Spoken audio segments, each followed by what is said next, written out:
Yeah, so hello everybody. I'm very happy to be here to interview Audrey Tang and Gisele Chou with Jean-Lou Fourquet.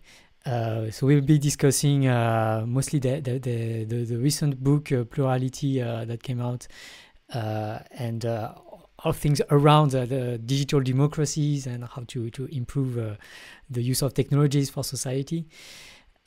And maybe just to get started, maybe Audrey, you can present yourself. Yeah. Okay. Hello, everyone. I'm Audrey Tang. I served as Taiwan's digital minister since 2016 to 2024. So I just graduated this May.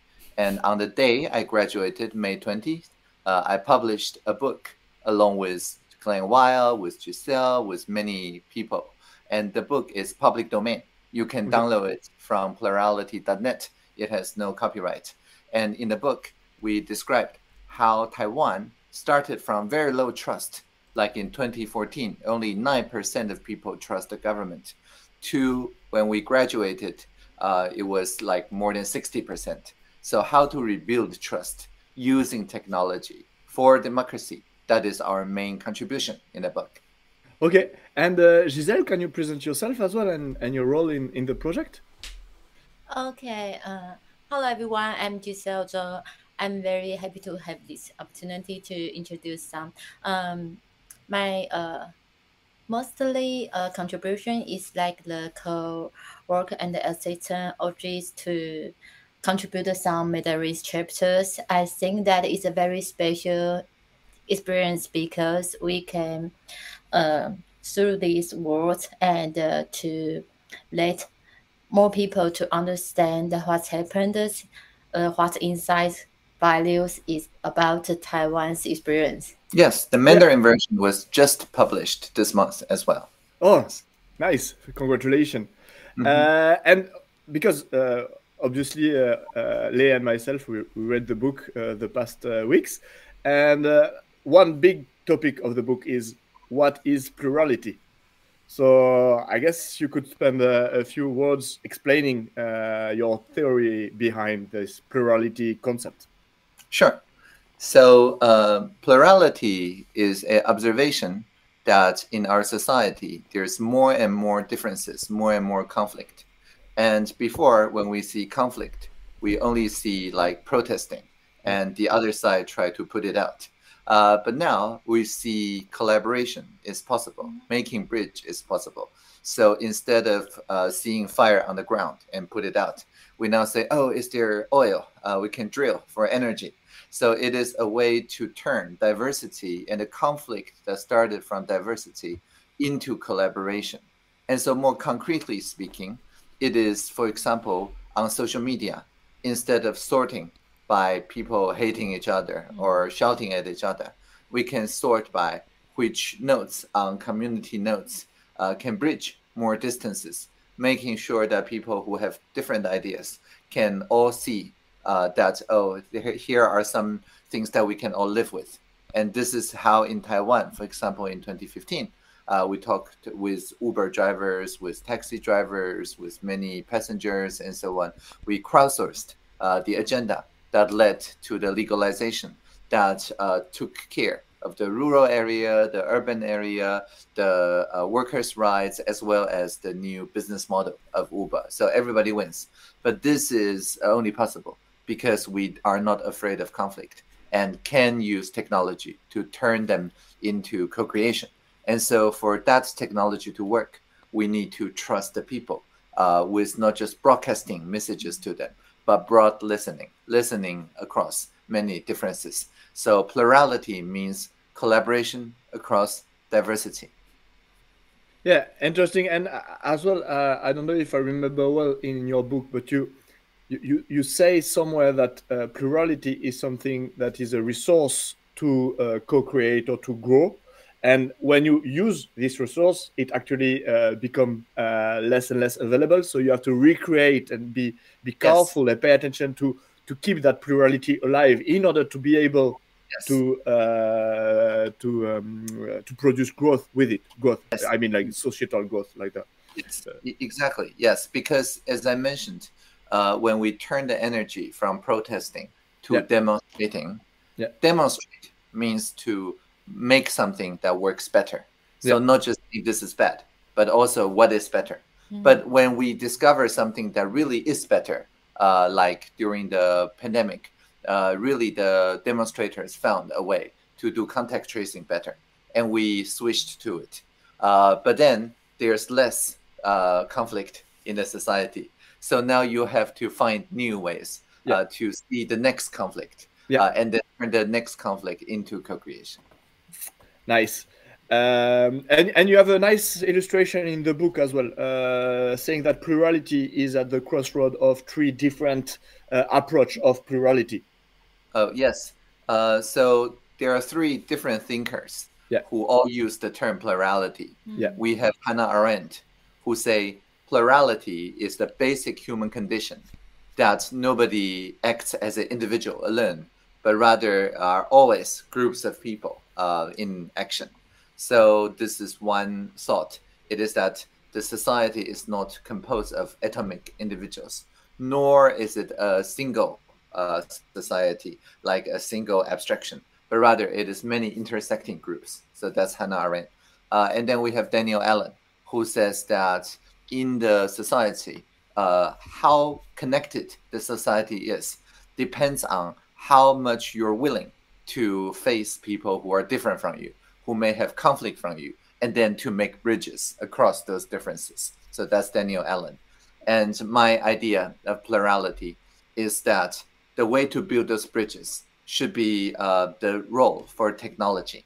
So especially digital technology, because in Taiwan, 数位 means both digital and plural. So we can use digital technology to amplify those bridges instead of like more antisocial form of social media that burn those bridges or destroy those bridges. And we have many researchers, well, including yourself, showing that the more input that people contribute, like the different contributions can weave together. And once people have a kind of group self-picture, seeing how the people's preferences are, then it leads to more understanding. And this is how technology can foster plurality. And this is very different from singularity, which is not about people talking to each other, but about a giant robot in the sky or something like that, giving us UBI or something. So it is a very different view of technology. It is a view that says technology, like my eyeglass, is here to help us see each other better. It is not to replace humans. Yeah, I think plurality itself, the book, is an example of plurality, right? Can you tell us about how you wrote it? Yes. So over the course of 2 years, we started from an outline, and then we posted it online, say free of copyright. Anybody can fork it. And then there are several chapters, like there's one called Yushan that talks about Taiwan history. But Taiwan history is very complex, and many people are not particularly happy about any particular way you talk about it. So you get people saying, oh, this is wrong, or saying that we do not accept this view. But instead of waiting until publishing and then get bad reviews, we ask the reviewers to contribute their way to tell the Taiwan story. So Gisele, for example, worked with many co-writers and weave those differences together so that when you see the Taiwan chapter, it shows many, many different perspectives. And each perspective was, instead of a complaint, protest after publishing, it was somebody who would have complained being invited into the co-creation process. Yeah, the book is on GitHub, and anyone can make some pull request. And for instance, I don't know if you're actively searching for like a translation, maybe in French, but people could actually go to the GitHub and propose the translation. We now have the Thai version, and we're in Japan now. The Japanese version is almost ready. Okay. And you can contribute new chapter as well. In the printed book, there is no chapter on learning. But on the website, you can already see the chapter on learning. And Gisele was the main author, contributed after the publishing. So you mean we can write a chapter on tournesol, for example? Yes, exactly. If you want to write about Tournesol, you can choose to write it as one new paragraph in a existing like augmented deliberation or the media chapter. Or if you think it's worth a new chapter, you can write an entire new chapter. Yeah, I think we will. Just for the story, like when you first told me this, I told you that I tried this. So I have this book called SmartPoop as well. But you told me that the error that I made was to make it CCBY. And yours is like fully CC0, so like no attribution required. Yes, because you publish it after you finished the first draft. But we publish it when we have nothing. We have just a outline. That's also interesting. And in the book, there is something that comes back a lot. And with Leo, we are really happy about it because it's something that we thought a lot about when we wrote our book as well. It's like the two dangerous paths for technologies. One which is really centralized, and the other completely decentralized. Like and to come back to Hannah Arendt and what you just said, it's just like his two vision. One which is really atomic and individualistic, and one which is really one system for all. Can you explain these two paths and what should we do and what you suggest that we do in order to go in the middle path? Yes, I would say that most people are already on the middle path because we naturally use technology in different contexts. If we work, it's with a bunch of people. If we go to a hobby or a club, singing together or something, that's another group of people. If we go hiking, different group of people. My family, different group of people, and so on. So it is very natural for people to think ourselves as the intersection between all those different peoples, different groups. However, in many of the design of the technology, everything is condensed together, and then you're flattened into like one single Facebook or one single Twitter or things like that. And when the relationship gets flattened in this way, then you ended up having a lot of strangers, a lot of people who trolls and so on, who are not part of the conversation, destroying the context of the conversation. And so I think many people now instinctively go to the more privacy preserving, the more group oriented, like Signal and other communication technologies, because they want to preserve the context of their different groups without being a monolith, like everybody on a single platform and so on. So I think it is the natural way. And whatever people say, oh, the singularity is near, or the AI will rule everything and replace every people and so on, I think they're myths and not very attractive myths at that. It doesn't agree with our everyday experience. Yeah, and I think like in Tournesol, we use, for example, Discord. And I think Discord is such a platform as well because it adds a lot of context, because everyone knows each other. Like it's not like everyone goes onto that platform. So like we have like the whole historic of all the conversation, and it's exactly what you say. Like people are coming back to this kind of platform. And now, for example, I prefer to go to that platform instead of Twitter to get some information because I have the context. And it adds a lot to the conversation. The integrity, the contextual integrity. Yeah, we talk about that in our book. And so if the technology rules us, it's called technocracy, right? But if we can code up a new way to use technology and steer technology, then it's called democracy. So technocracy, democracy, very different. Yeah, and that's something that you talk about in the book as well. Is like the example of Taiwan, which is at the crossroad of three different strategies: the European strategy, the US strategy, and the Republic of China strategy. Like, can you explain on that? Because I love as well the metaphor of the tectonic plaque, and that Taiwan is at the middle of them. And then you take a bit of the three strategy and you apply them in Taiwan. So can you explain that? Yeah, the so-called People's Republic of China, or the Beijing regime, as we all know, they use a lot of money to develop infrastructure. but they do not allow anyone else, civil society, journalism, and so on, to steer the direction of infrastructure. It is very top-down. So that's one direction. The European one is more about saying what not to do, right? You cannot violate human rights. You cannot violate privacy. You cannot violate the importance of interoperability. You have to use Type-C. So that is another way to think about things. It's very instructional. And in the US, they believe in entrepreneurs. So they believe in the private sector, thinking of new ideas, innovations. And if there are some social issues, they have charities, they have nonprofit sector, not the government, to first start responding to it. So it's, again, a very different role. But in Taiwan, we combine these because Taiwan is literally caught in a tectonic plate between the Eurasian and the Pacific. So they bump into each other. Every day, there's 3 earthquakes, small ones, sometime in Taiwan. So we get earthquake. But because of that, Yushan, the top of Taiwan, 4,000 meter high, grows every year.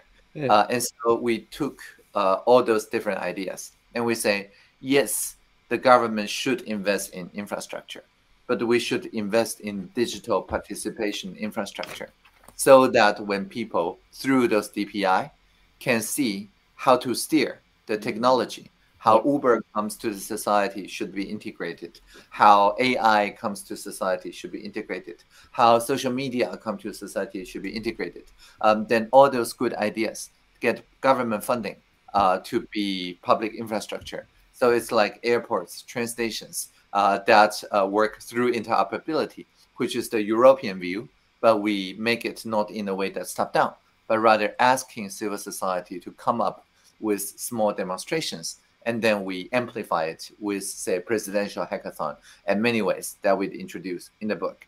And finally, like the US, we have a very thriving ecosystem. So in Taiwan, even though we have an open source, collaborative fact-checking, COFACTS system in a civil society, but many companies use this resource and develop new services on top of it. So you have message checker from Gogolook. You have a robot that you can invite to your chat group and that scan each message for disinformation, for fraud, and things like that. You have Trend Micro and so on. They're all very big, very successful private sector company, but they tap into the shared infrastructure that is open source. So the digital public infrastructure enable private sector entrepreneur, so they don't have to reinvent the wheel.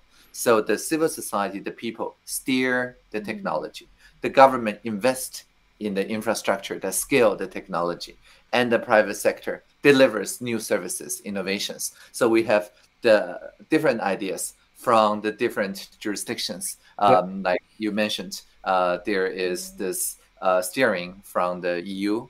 There is this investment from the public sector, like Beijing, and there is entrepreneurship, like in the US, but they're layered in very different ways. So Taiwan is historically and geographically plural.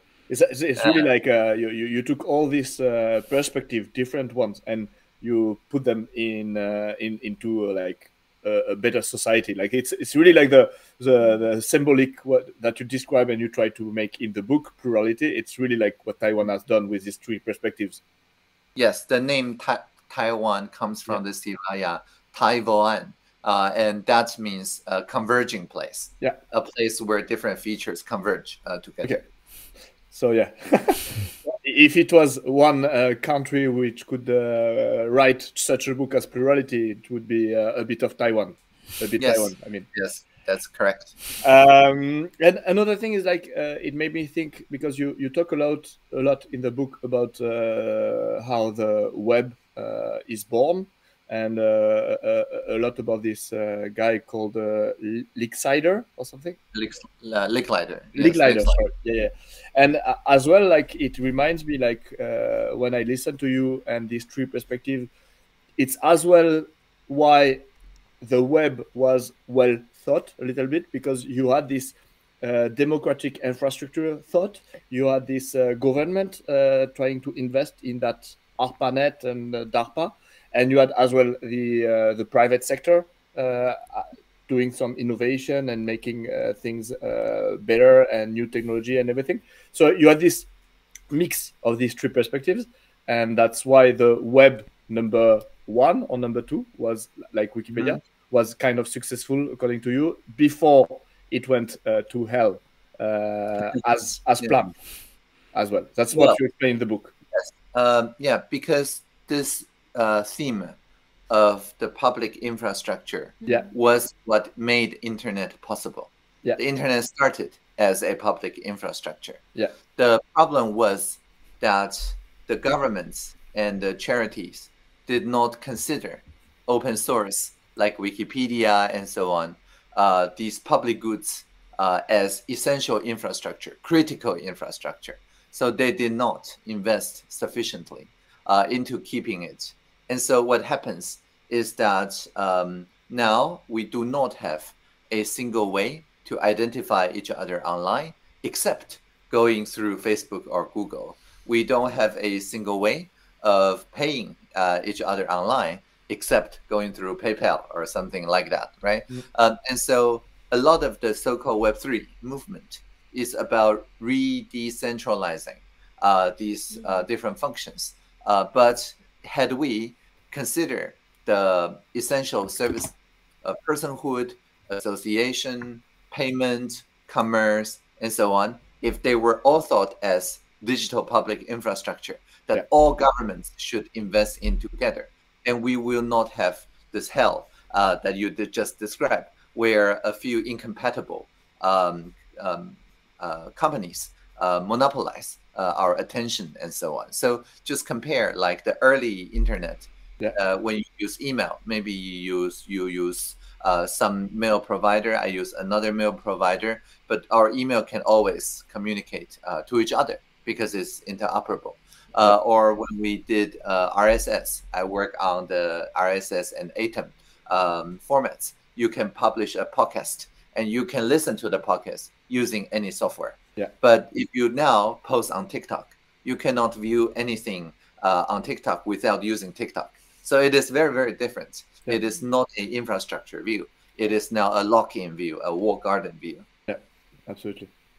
And to come back to Taiwan as the crossroad of these three perspectives, when we talked about it with Lei, we thought the Sunflower Movement in 2014, which you participated in, is as well, again, a picture or an illustration of this crossroad as well. We like the 2014 Sunflower Revolution is exactly these three perspectives coming together. That is correct. The Sunflower Movement started as a demonstration by students because at the time, the parliament was trying to fast track a trade service deal with Beijing that will open up, for example, our 4G infrastructure to Huawei and to ZTE and so on, which carries some cybersecurity systemic risks. It will also open up our media industry, our publishing industry and everything. And so because the students did not like that they were not consulted and anyone wasn't consulted, and so they occupied the parliament when it was empty. So it was nonviolent. And they demonstrated how they would like it to be deliberated using the MP's office, using the MP's hall as a way to demonstrate. And with live streaming, everybody can see it is nonviolent. So when the police came, surrounded the parliament, everybody who saw the live stream came also to the parliament to counter-surround the police. So the police did not attack. And so it kept that way for 3 weeks. And over the 3 weeks, every day, there is a readout of the consensus that was reached the previous day. We worked with 20 NGO to have deliberation on every aspect, labor, environment, things, cybersecurity, things like that, of the trade agreement. So by the end of 3 weeks, the head of the parliament, Wang Jinping, the speaker, say, okay, it seems like you have reached something good. And and so it was a victory. It was a very rare Occupy that ends with a victory. Yeah, Yeah. we should have that in France for the choice of the prime minister right now. Yeah, I think there are two things that are very interesting in what you said. The first is that you managed to find a consensus. Like right now in French politics, even within a party, Yeah, it's very exactly. hard to come up with a consensus. So Exactly. how did you do this? Yeah. Well, I mean, in France, you also had a citizen assembly, right? You had a citizen assembly on the right to end one's own life. And that citizen assembly was quite successful from what I read about it. But it took a lot of time. Yeah. It took a lot of curation. It is not just, debate, like one debate or two debate. It is a very careful process. And so you need professional facilitators to design this process. Fortunately, nowadays with AI, you can do a lot of summary or translation very easily using AI now. But the process itself still needs to be designed and defined. But I think citizens' assemblies are getting more and more people aware that there are ways to facilitate such conversations, not necessarily to a consensus, maybe just to something we can all live with. But that is good enough. That is better, actually, because it retains some conflict for the energy for the next use.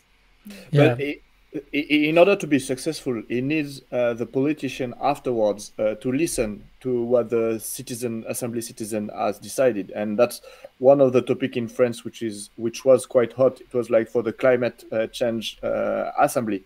They decided 150 laws or project of laws, and a lot of them were not applied afterwards, and that's why like this kind of assembly in France was a semi-victory, because the process worked, but afterwards, when it leaves like the power of the assembly, it comes to the legislative power in France, like it was not applied.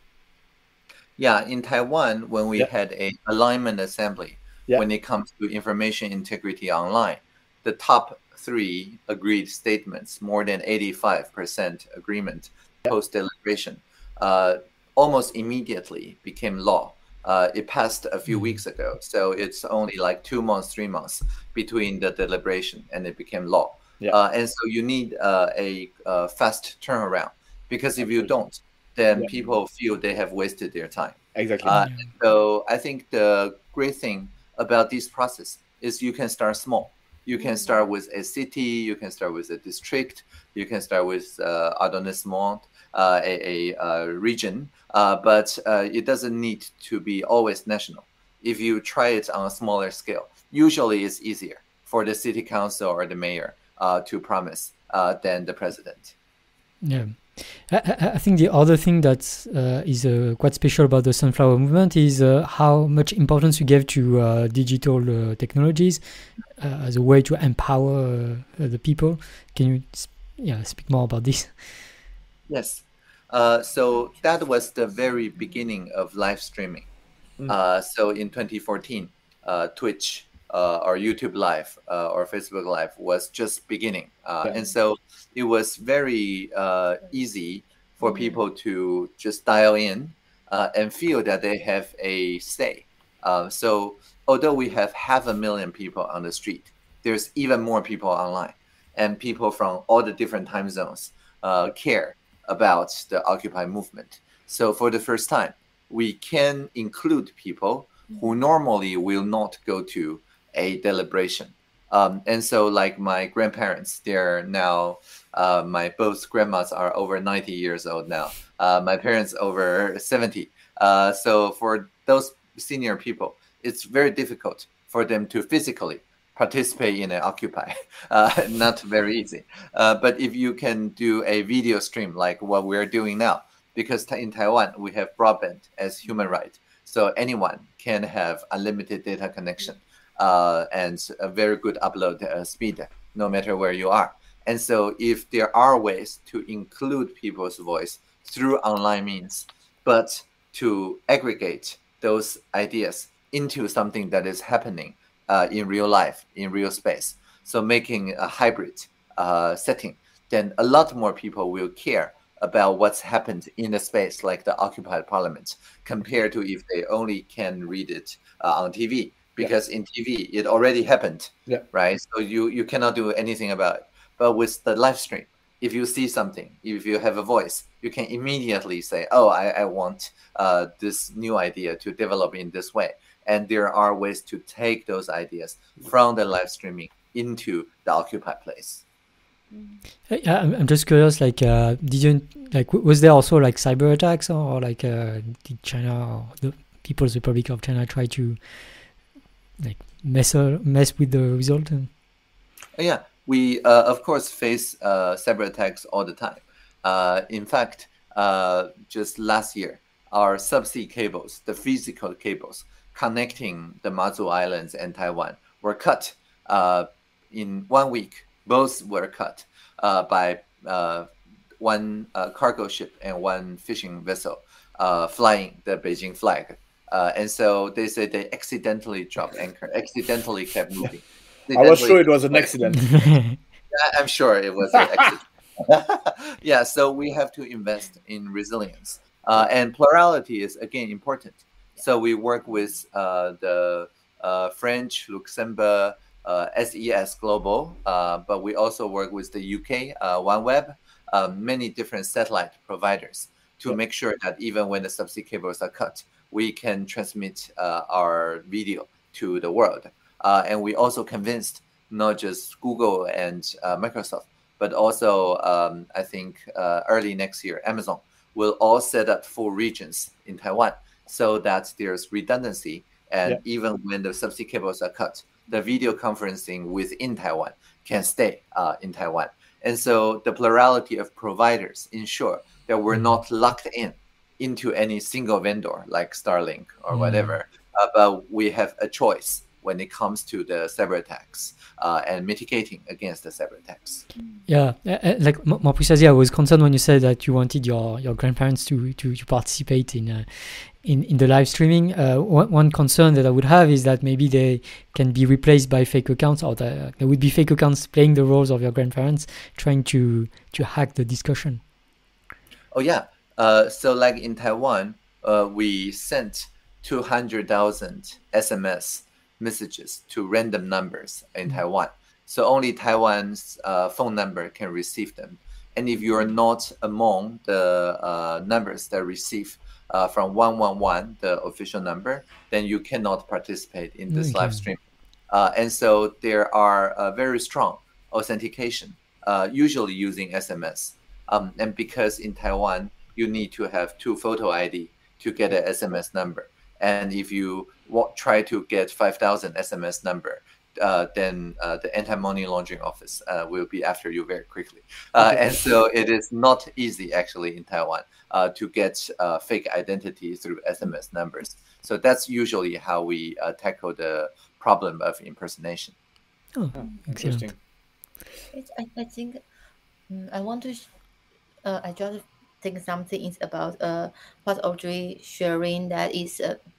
Like the Taiwan's democracy and the internet, they are like they're the same year, right? So we got our first presidential vote in 1996, and the World Wide Web also got very popular in 1996. So when we first started democracy, already there are cyber attacks. Already there are ways to try to game the system, and so we are very used to this kind of threat.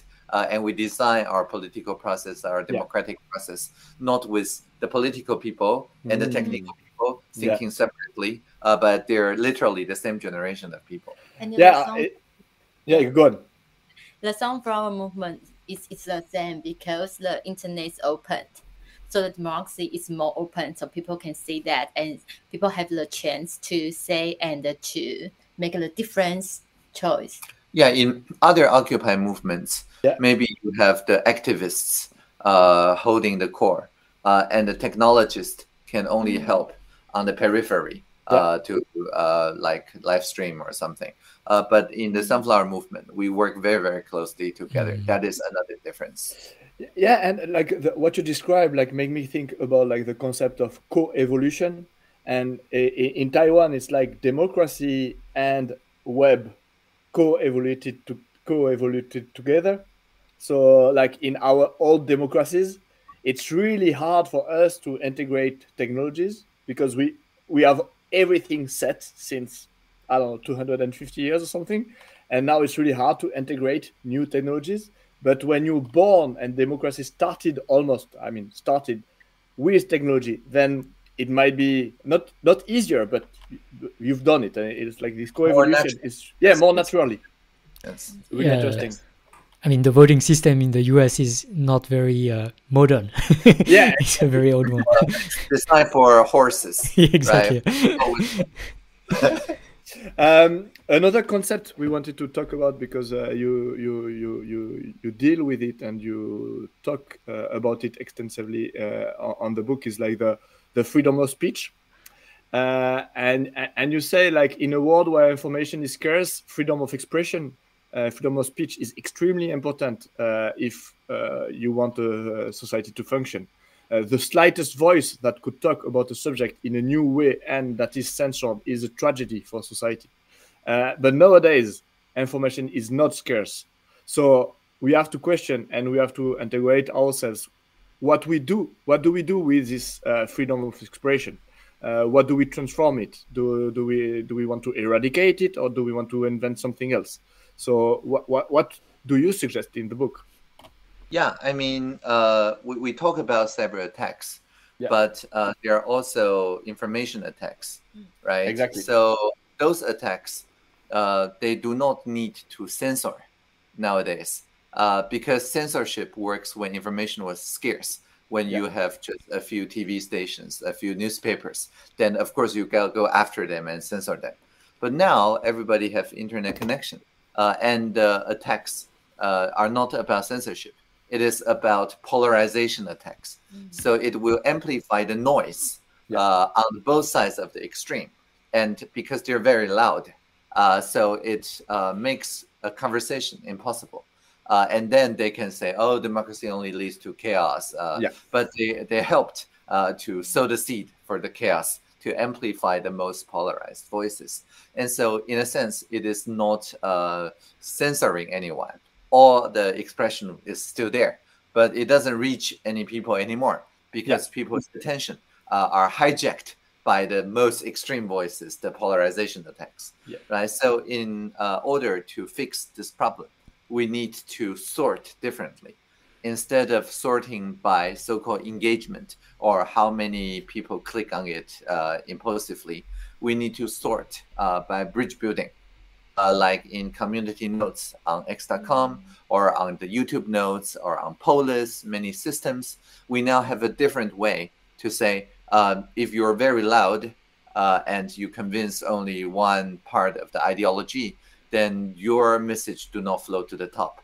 Your message only flow to the top if you can build bridge across ideologies, across people with different thoughts. And this is very good, because then the top stories you see are more likely to bring people into the mood of conversation. And this is the true freedom of expression. It is to be free from those information polarization attacks on the integrity of the information ecosystem itself. Yeah, it's an interesting way to put it. Like right now, our freedom of speech is being erased by attacks that are like putting us to silence in a way. Yeah, and for the one who didn't read the book yet, the thing about censorship as well is, like, when you want to censorship or want to apply, you have to do it in accordance to a law or a concept. But when you have like polarization attack or cyber attack, like the messages that are like spread like all over the web are not falling against this kind of law, for example. So you can have an attack with just true news. That's not like a fake news attack or like lies or you can. Yes, it's just very strong opinions. Yes. Yeah, it's just like it's legitimate opinions. The only thing is just like it's not balanced with like the real opinion in the population, and then it makes us more polarized than what we are actually. And that's a central concern, like that you put in the book and that we have as well, of digital democracy, is like to improve deliberation, because who is going to choose what community note is going to be elected and to go on the front page for everyone, Twitter or any platform? So you suggest to improve digital deliberation. Like you say in the book, we had in the past 3 ways of doing deliberation. One is sortition, which is like this citizen council, for example. Election, when you have to elect people. Administration, like technocracy, for example, when you have people chose by merit in order to decide for like an organization or an institution. And you suggest in your book to augment this digital deliberation, and you have like 3 ways of doing it. Like, can you explain like how to augment this deliberation? Yes, as I mentioned, when we sent 200,000 SMS to people, anyone can reply with their ideas. And previously, it's impossible to process all these ideas very quickly. But now with AI, with language model, like in the Tokyo governor's election, there is a candidate that used Talk to the City to assemble every suggestion and visualize it. And so it is now very easy, actually, to visualize. Now with the shared visualization, we chose a lot of people, 450 people, to have deliberation online. And they're in rooms of 10, so 45 different rooms. But each room is not facilitated by human. The room itself is the facilitator. So the chat room will nudge you if you are too quiet. Speak more, it will say. Or you can disrupt, but only for 5 seconds. And then it mutes you, saying you're too distracting. And so it is like a moderator, but it's entirely machine. And because of that, people can move on from one idea to another idea in a way that maintains the deliberation quality. And when 450 people deliberate simultaneously, then the machine can also very quickly see this idea and that idea in different rooms. They add together into a better idea. And so in the plenary session, those can be read out to the people. So people discover, oh, these different rooms have different ideas. So basically, this kind of augmented deliberation means that we can involve tens of thousands of people simultaneously in a way that costs almost nothing. And that was not possible before, even like 3 years ago. That was impossible. And so with this new technology, we can both reach more people, but also have higher quality of conversation. Yeah, another thing you're discussing in this section is like the community notes and police. Can you describe this a bit more to us?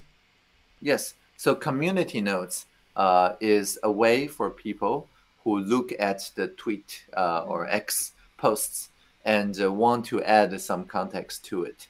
And many people can contribute to the context, but only the notes that are broadly agreed by people of different opinion will get attached to the tweet.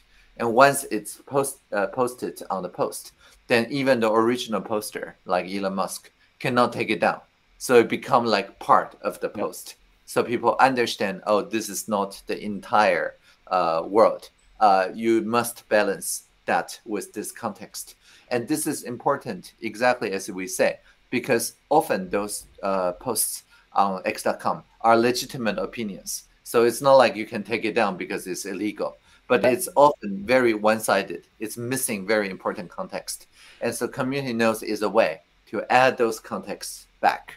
Now, YouTube, now in the US, also started this service. And like Meta have Threads.net, and they're now trying a different sorting way to also sort first the threads posts that appeal to a wider range of people. And they're also in Fediverse, so that you can use Mastodon or some other way to try your own sorting. So X.com, YouTube, Meta, they're now all looking at these new kind of tools because they also don't want to be the place where only people hate each other, right? They also want to be the place where some discussion actually happens. Yeah, and it made me think about like our conversation that we had just before about like information is scarce, and now like it's not the case anymore, because one important way to improve deliberation, according to you, is to leverage and organize existing media content and exchanges. So it's not only creating better content or creating another type of content, it's about organizing the existing ones. Yes, and just like your own experiment with the Tristan interface, it's not like you did all the video by yourself, right? They're all existing video.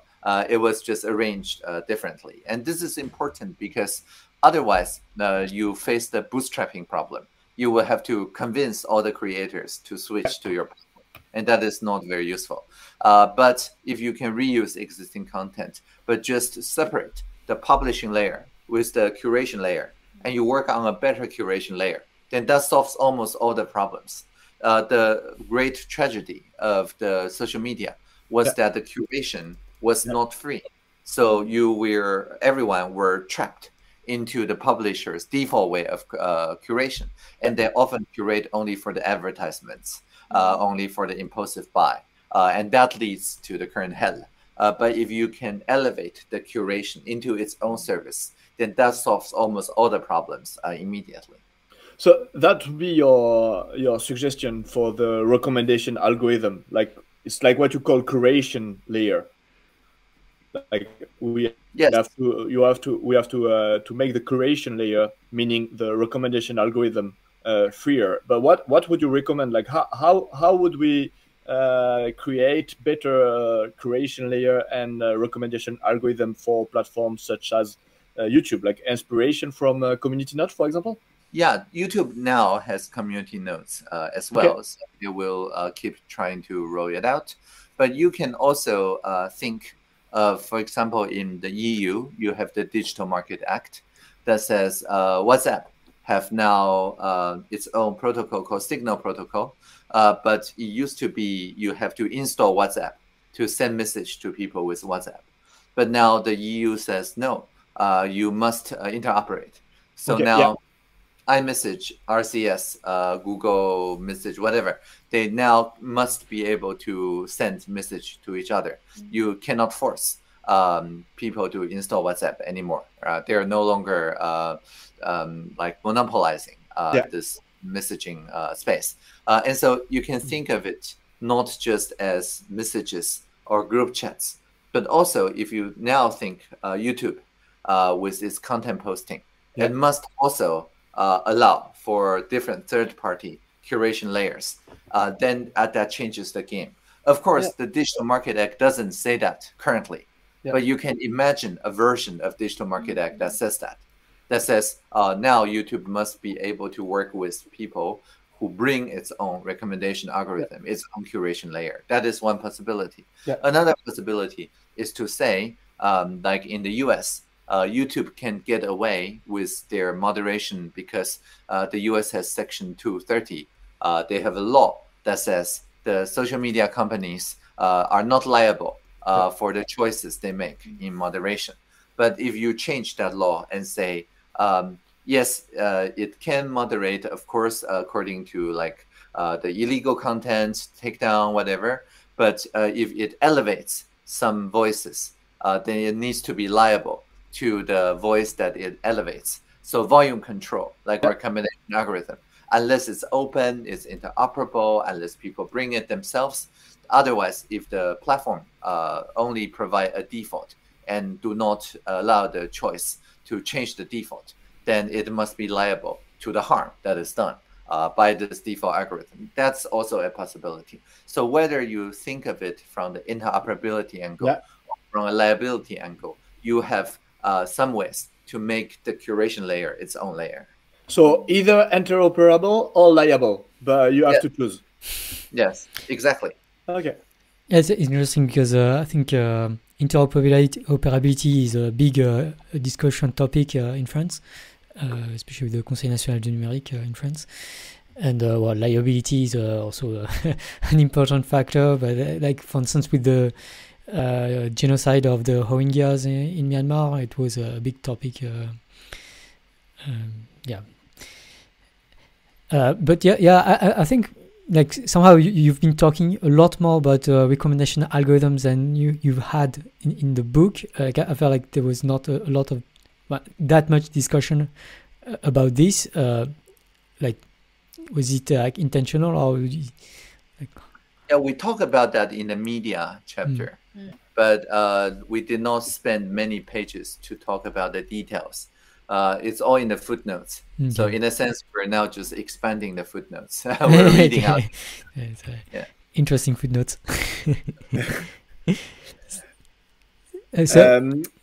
But one thing, like the next logical question for the discussion is, we talk about like we should recommend differently, the curation and everything. It all comes down to people on the internet voting in some way for what content should be put forward. So, yes. and you talk more extensively about the vote in the book.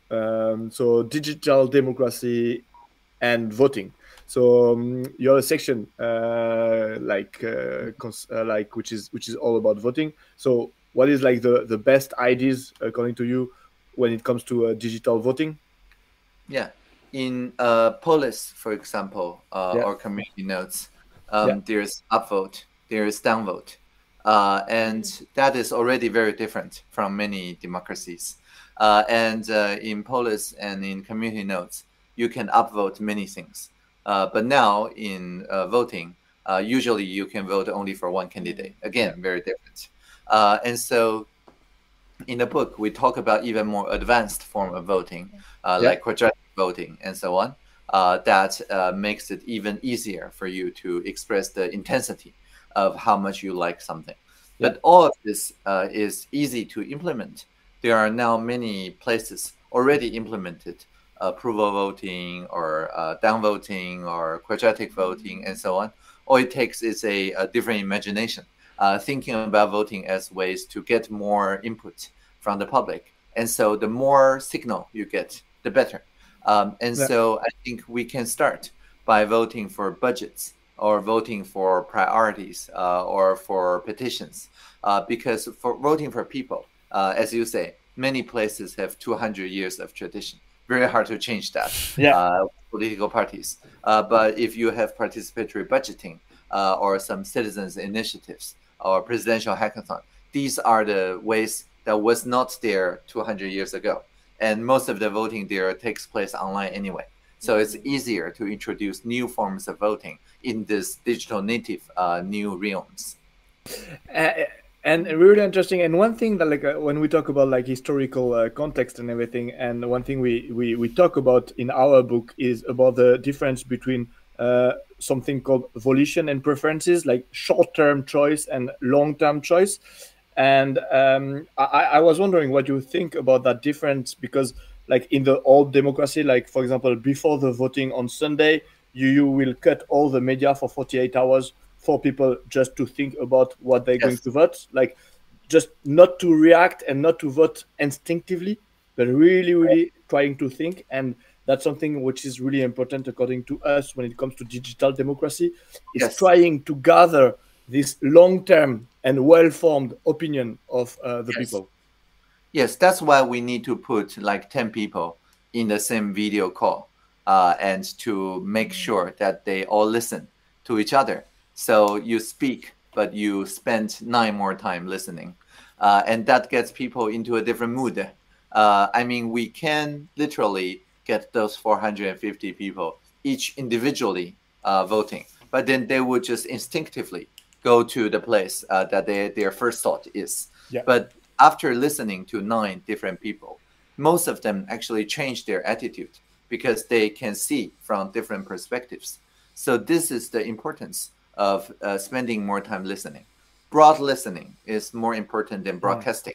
Anybody can be a broadcaster now, but it doesn't mean that the opinion you broadcast is good. It's just your instinct. If you can broadly listen, at least listen to 9 other people before making your decision, then it gets people into the mood of a strong preference that is also societal. So it's a preference that's good for the community, not just for themselves in the short term. Yeah. It was very interesting what you said about, so I call this high dimensional voting, like instead of voting on a few items, you vote for many items at once. Like I have colleagues who like to point out that in France, you vote only a few bits per year in average, and that's a lot less than your bandwidth that you can use. Very low bandwidth. Very high bandwidth. And I find it's very interesting also, I completely agree with this, that we have to think of voting beyond just candidates in politics. We have to think that there's a lot of decisions to be taken in democracies, and you would want all of these decisions to be more as democratic as possible. So that's why we need to elicit votes on many different topics. Now this leads me to a line of research, an emerging line of research called like on algorithmic representatives. Like the idea is that if you have to vote on many things instead of voting yourself for too many things, it's time consuming, it can be hard. Like you would construct a model of your preferences and then have this voting. Is this something you've heard of, considered? And it is nowadays not that hard to train such advocates. So in a sense, if you already have a good idea of what Audrey Tang would think, then when we put people in the room of 10 to deliberate, maybe 9 of those 10 people are actually robots, synthesized from the authorized copy, not deepfake. If I authorize it, it's not deepfake. My digital twin. But the question is whether interacting with the digital doubles in this way can still get people into the mood of listening, into the mood of deliberation. If people can, then this is a great technology, right? Because it means that you can almost always get into a deliberative context without waiting for other 9 people to go online. You can have 9 algorithmic advocates to talk with you. And then if you engage in many such sessions, then you can also have your own advocate trained based on your interactions. So it's almost like a bootstrapping process. So I think this is a very interesting line of research. And essentially for the like nature or river or forest or mountain, animals, future generations, for many stakeholders that are currently no voice, right? You need to have advocate for them anyway. But instead of just one scientist on the board of a company as advocate for the nature, maybe that scientist can also have a co-pilot. And that co-pilot is a advocate trained using machine learning, using actual natural satellite image or some measurement data. So I think both in the co-pilot form and as well as in the advocate form, these are very useful innovations. And we need to try them out on smaller scale and make sure it actually works before making it larger scale. Yeah, I think one big issue is robustness, and but yeah, I think this is something we do instinctively when I go when I have to go for lunch with Jean-Lou, because sometimes I have to. I know I have a mental model of what he likes to eat. Vietnamese food always, and so I use this to make, of course, like a more democratic decision without actual voting by your inner plurality. You have pluralism in your own mind. Yeah. But yeah, it's really interesting because tell me, 3 of you, if I get it wrong, between tournesol and what you say, Audrey, that we should do about the broad listening.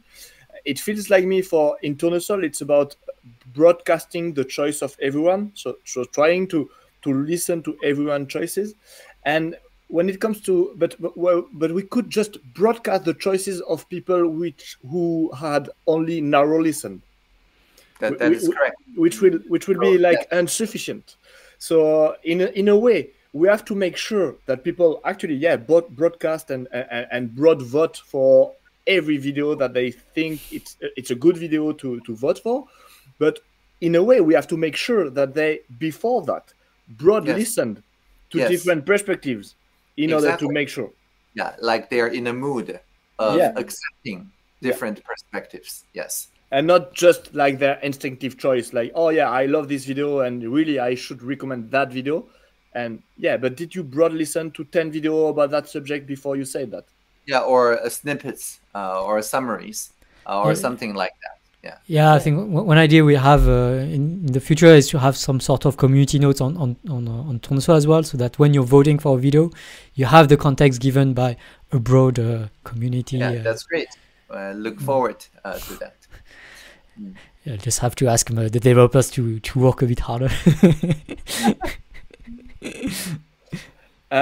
In the book, you talk about a lot about the GFM, the General Foundation Model, and it's obviously something which is really big. Like the past 2 years, like in the media, and everyone talks about it, and it's really interesting and fascinating in a way. But the thing is, like, we have like a lot of things that can go really wrong with generational foundation model. And what would you recommend, like, or what could we do to maximize the chance of the good usage to spread? Because you have as well pornographic deepfake, you can have a lot of misuse and disinformation and cyber scam. So it's a technology, but like I have the sensation somewhere that right now I am afraid more than I am excited by GFM. So I think how could we balance? For many people, the ability to manufacture any video, any painting, any photo. I mean, before we have digital photography, like 100 years ago, 200 years ago, all we have are paintings. And people know paintings are fake, even though if they're realist paintings. Of course, we know the illustrator could have drawn anything, right? And so you do not automatically trust what is in the painting. You trust someone because they are a journalist, because they are a researcher, because they have a code of conduct, because you know the system that they're working in, and so on. So we trust based on the source, not based on the content. So it was actually quite abnormal in the past few decades that we trust a video just because it looks real. So in a sense, deepfake just goes back to the old norm with paintings. Like we don't trust anything by default. And it makes it only trustworthy if we have trustworthiness in the journalism, in the academic, in the rigor of the practices that we do. And so I think this is a new norm we have to switch to. Like in Taiwan, if you do not digitally sign the advertisements, then it will just assume that it's fake. Right? So that is the new norm we need to quickly switch to. Because if we do not, exactly as you say, it creates more harm than it creates the good. Do you think it's possible for our psychology to adapt to that norm? I mean, if I'm a young teenage girl of 13, even if it's my new norm, not believing. Actually, you see your fellow classmates or the people you know post videos of themselves, and the face, the body proportion is totally not what's actual. Right, because now they all use filters, software that change the face, the body proportions, everything. And so you grow up with such technology, and it's not even deep fake; it's cheap fake. Right? Okay, I get that. Yeah, interesting. So you will not assume that it is just because you see it in a video is true, because you have too much experience with filters now. Everything will be fake. Because you grew up with it. So then Yes. you get used to it and everything. But if you do it to someone who is 60 years old, for example, maybe Right. he or she would be more Yes. challenged. Right, exactly, which is why we need to pre-bunk, not debunk. So like 2 years ago, I deepfake myself and send it as an advertisement to everyone, saying, look how easy it is now to deepfake. Yeah, but my concern is that it's still not that easy even for young girls who are growing with these technologies. I know that there's a lot of research showing that there's a lot of mental health issues with Yes. Instagram and TikTok and so on. And using GFMs, one of the concerns is like the use for pornographic deepfakes, which can lead also to psychological traumas. Like, are you hopeful with respect to this, or how do you see this? Yeah, I think then, but that is a different concern, right? Yeah. The concern we talked about was about impersonation, or about like faking my grandparents or something like that. So that's another thing, right? Now you're talking about the recommendation algorithm showing them things that make them doubt themselves, or raise anxiety, or create unnecessary expectations on their body, or things like that. And of course, all these are very harmful. But to fix that, I think language models can also help. Like Google Jigsaw has the Perspectives API that can use language model to analyze each message to see whether it is harmful or whether it is pro-democratic, whether it builds bridges by being more curious, by having more constructive personal story, affinity, and so on. And so in a sense, if each of us have a small language model, a copilot that help us to run the curation, to have the filtering, that will also really help. If each and every us can steer, can train this kind of copilot that mediates, like my eyeglass, that mediates how we see the world more clearly. So I'm reasonably hopeful if we solve the problem of publishing and curation being too close. If we can separate into two layers, then people will naturally choose the kind of curation layers that are better for their mental health. Okay, so you think that recommendation algorithms are extremely important. Yes, that it is as important as like browsers, right? If you have a browser that keeps pushing advertisements on you, you just switch to a different browser, because a different browser can still view the same websites. So I understand. Like, we have really to focus on the curation layer, as we try to do with Tournesol. Yes, exactly. Well, we are the experts. No, I mean, we're happy to realize that what we do is kind of important. Yes, very good enough. Yes. Because we plan to do an hour discussion in order not to take up too much of your time. We wanted as well to ask you, like, what are your next projects? We heard about like that Project Liberty and such projects. So we would like to hear about where we can follow you next. Sure. Yeah, I joined the Project Liberty Institute as a senior fellow. So I'm helping them to figure out what are the best technological underpinning if you want to separate the curation layer with the publishing layer. And they already work with some platform like MeWe that starts to implement this kind of different decentralized social network protocol. Okay. So the team funding Project Liberty is now also talking with the ideas of the people's bid of TikTok. And obviously, I'm now speaking personally, not as a Project Liberty representative, but I think it's quite exciting if TikTok can be brought into this new way, where posting on TikTok do not actually automatically determine the recommendation algorithm of TikTok. If we can have a very healthy ecosystem of TikTok curators and curation layers, then the experience of TikTok will not be so short-term, so time-consuming. It may actually be a tool for learning more together about the world.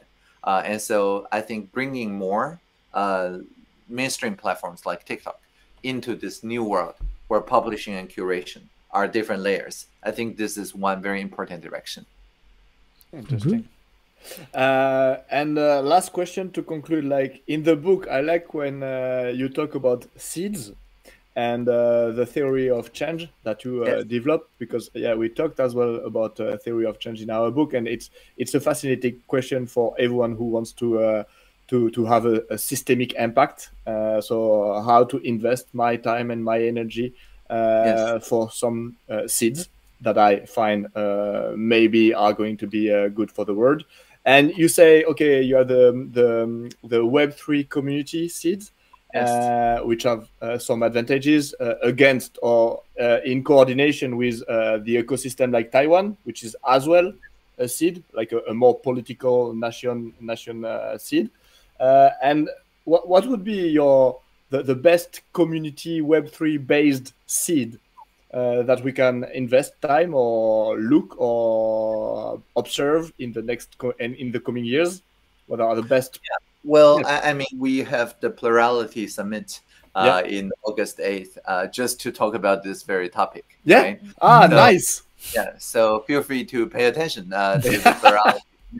But in short, I think there's a lot of action now on the idea of programmable cryptography. So it's like Web3, but without the need of blockchain. They can use the same technologies developed on the blockchain, like zero knowledge or multi-party computation and so on, but use it in everyday, like with email, with websites and things like that, so that people can experiment with those decentralized listening and so on without relying on any particular blockchain. So this blockchain-free Web3 world with programmable cryptography, that is, I think, an important seed, because then it carries the initial promises of zero knowledge, privacy preserving computation, but it takes it away from the blockchain and into the world that we all live in. So I think this is a space that is worth watching. Okay, Good. nice. Excellent. Very interesting. Thank you for your time. It was really nice to talk to you. Great to talk again. with you. Yes.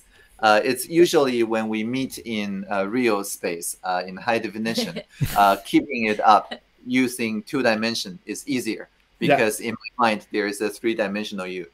Right? We have a 3-dimension memory of each other. Yes. Yeah. Yes, exactly.